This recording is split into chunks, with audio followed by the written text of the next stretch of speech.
Ya, Baik, alhamdulillah.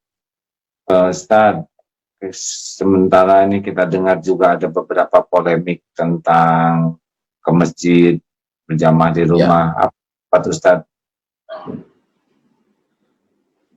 Jadi kita diposisikan pada kalimat meninggalkan masjid. Kalimat meninggalkan masjid itu yang melukai hati kita. Padahal sebenarnya kita sedang berpindah dari satu sunnah ke sunnah yang lain. Jangan dikatakan, kenapa kita meninggalkan masjid? Bukan begitu. Kita sedang pindah dari sunnah ketika aman dengan sunnah Rasulullah ketika sedang dalam masa wabah. Dalam masa aman, sunnahnya adalah memakmurkan masjid. Dalam masa kondisi sekarang, sunnahnya adalah kita lebih memilih keselamatan. Maka yang kita lakukan sekarang ini juga adalah sunnah. Kata Nabi SAW, firra minal majzum, firaraka minal asad. Larilah engkau dari orang yang terkena penyakit menular, seperti engkau lari dari singa. Jadi hari ini kita sedang melarikan diri dari orang yang terkontaminasi penyakit, seperti larinya dari singa. Ini juga sunnah. Jadi kalimat ini besar pengaruhnya, Kiai Haji Abdullah Gimnastiar. Jadi pemilihan kata itu, saya lebih memilih menggunakan bahasa daerah. Di Riau mungkin lebih familiar tuna di rumah. Tuna di rumah, stay at home. Mungkin bahasa Sundanya apa itu? Menetaplah di rumah. Cicing di rumah. Nah, jadi Cicing. Ini jawaban yang indah ya. Kita bergerak dari satu sunnah ke sunnah lain. Ada yang mengucapkan gini, Ustadz, saya sih jangan takut oleh virus. Kami tidak takut oleh virus, tapi takut kepada Allah, sehingga tetap memaksakan untuk ke masjid. Bagaimana pendapat Ustadz tentang perkataan itu? Kami tidak takut ke virus, kami hanya takut ke Allah. Itu satu sisi ada sombongnya. Kita bisa masuk dalam takbur. Kalau sampai kita, ini kan beda virus dengan singa kan, yang satu kelihatan, yang satu enggak kan. Seandainya ini kebun, mohon maaf, kebun binatang, singanya lepas. Iya kan? Singanya lepas. Lalu kemudian ada satu orang dilarang sama Pak RW, mas, jangan keluyuran. Lalu dia mengatakan, saya hanya takut pada Allah. Tidak takut ke singa gitu ya. Jadi kita dalam Islam diajarkan, Ahlus Sunnah wal Jamaah mengajarkan kita untuk ikhtiar, ada usaha, bahwa kemudian terjadi, berarti kita beriman kepada rukun iman yang keenam, takdir baik, takdir buruk. Tapi sebelum itu ada usaha ikhtiar, dan usaha itu sunnah.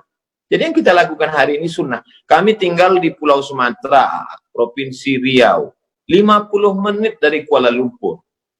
Sampai hari ini kita tidak lockdown. Dan pesawat dari Kuala Lumpur masuk 2 kali satu hari, pesawat pagi, pesawat siang. Bagaimana kalau ada penumpang itu yang datang, dia terkontaminasi, lalu dia datang ke masjid, dia menginjakkan kaki, dia bersin batu di tempat wudhu, dia bersalaman. Kecuali misalnya kita sudah lockdown. Lalu kemudian tidak ada pesawat satupun yang masuk, semua pintu kota ditutup, yang buka hanya kantor polisi dan tentara untuk pengamanan, dan supermarket tempat belanja, dan semua sudah dicek, semuanya sehat.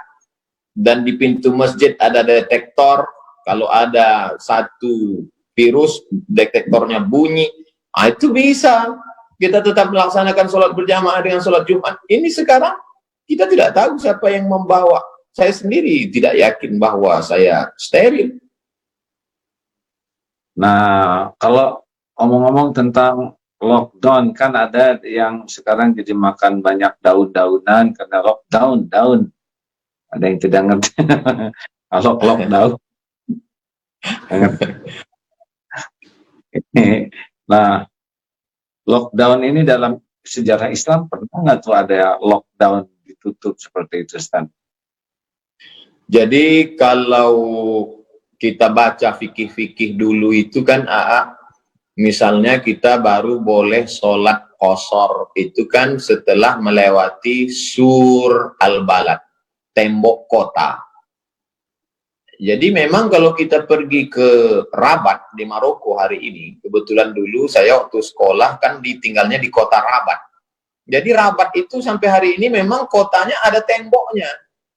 Keliling kota itu ada tembok. Tembok itu tetap bisa utuh terjaga karena memang hujannya jarang dan dia terbuat dari batu gunung.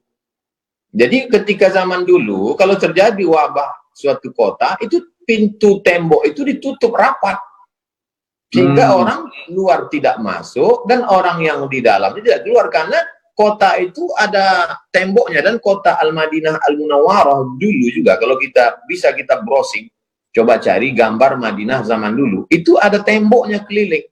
Kalau terjadi sesuatu, musuh datang dari luar, itu pintu. Makanya ada riwayat tentang Umar bin Khattab menerima kunci dari Bethlehem dari Palestina yang kuncinya dipegang oleh pendeta Nasrani. Artinya kota itu ada temboknya, ada pintunya, ada kuncinya. Jadi ketika lockdown, dia tinggal tutup pintu aja. Kalau sulit menggambarkannya, tonton film Troy.